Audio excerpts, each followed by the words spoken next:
Kenya was forced to act because there were abductions. You have seen, you remember that the British woman was abducted, her husband was killed, and then this French woman was abducted. Now she died, in captivity. They abducted two females from MSF, Medicine Sans Frontières of Spain. Like a month ago in September, they abducted and killed some abducted and killed some Kenyan troops.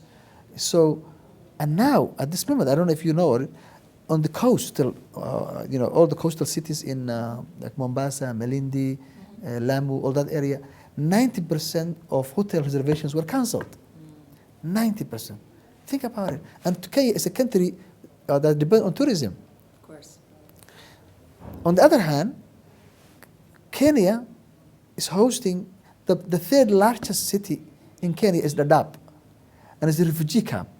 And most of these people there are Somalis, 500,000 people. All these people were forced to leave because of Al-Shabaab.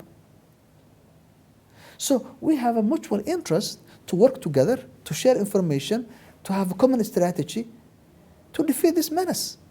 And I will not make any excuses for anybody. We will work together with the Kenyans to defeat this menace.